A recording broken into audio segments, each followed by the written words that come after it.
আসসালামু আলাইকুম, সবাই কেমন আছেন? আশা করি সবাই ভালো আছেন। আলহামদুলিল্লাহ, আপনাদের দয়ায় আমরাও ভালো আছি। আমি রানী চলে আসলাম নতুন একটা ভিডিও নিয়ে। তো আজকে অনেক দিন পর ব্লগ ভিডিও ছাড়তেছি। তো মায়াপুরী আমাদের বাড়িতে আসছিল। 3-4 দিন হয়ে গেছে, তো বাড়িতে যাবে। আর ঋতুর গাইড কিনা হয়েছিল, ওর একটা গাইড আর কি মানে হয়েছে, উল্টাপাল্টা হয়েছে, সেটা চেঞ্জ করার জন্য যাচ্ছি। তাই মায়াপরীকে নিয়ে ওখান থেকে ওকে গাড়িতে উঠাই দিব, আর আমরা ওখান থেকে আবার বাসায় চলে আসব। তো তাসফিয়া বায়না ধরছিল যে ও ইয়াতে যাবে, যে আম্মু তাহলে আমি কিন্তু জেলা পার্কে যাব ঘুরতে। তো ওদেরকে নিয়ে রেডি শেডি হয়ে তো রওনা দিয়ে ফেলছি। তো ভাবলাম শিলামণিতে একটু ঢুকি, নওগাঁ।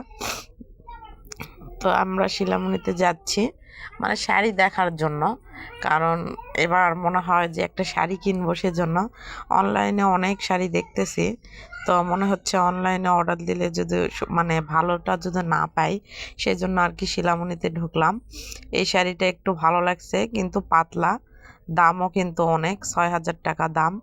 এই যে একদম এক গ্রেড এখানে, আর এটার দাম হচ্ছে 16,000 টাকা।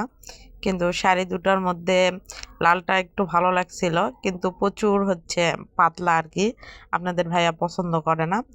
আর তারপরে সুন্দর লেগে গেছে, মেয়েরা ডাব খাবে, তো একটা ডাব কাটা হয়েছে, আর একটা হয় নাই, তো ওরটার থেকেও একটু খাচ্ছে। তো ডাব খাওয়াই নিয়ে বোনের এখানে যাব। তো হঠাৎ করে আমার বড় মেয়েটা আর কি একবারে হচ্ছে হয়ে গেছে, মানে মাথা ঘুরে পড়ে গেছে। ওখান থেকে ফট করে নিয়ে আপার ক্লিনিকে নিয়ে যাওয়া হয়েছে। তো এই তো ওকে শুয়ে রাখা হয়েছে। ও কিছুক্ষণ এখানে রেস্ট করার পর ওকে নিয়ে বাড়িতে চলে যাব, আর মায়াপুরী ওর মায়ের সঙ্গে চলে যাবে, কারণ আপা হচ্ছে ক্লিনিকে জব করে, নার্সের। সেজন্য আর কি রাত প্রায় 7টা বেজে গেছে। এখন আমরা বাড়িতে রওনা দিয়েছি রিক্সাতে। তো দেখতে পাচ্ছেন নিরিবিলি, এটা হচ্ছে নদীর পাশ দিয়ে রাস্তা, ডিগ্রির মোড় দিয়ে আমরা যাচ্ছিলাম। তো এই তো আজকের ভিডিও।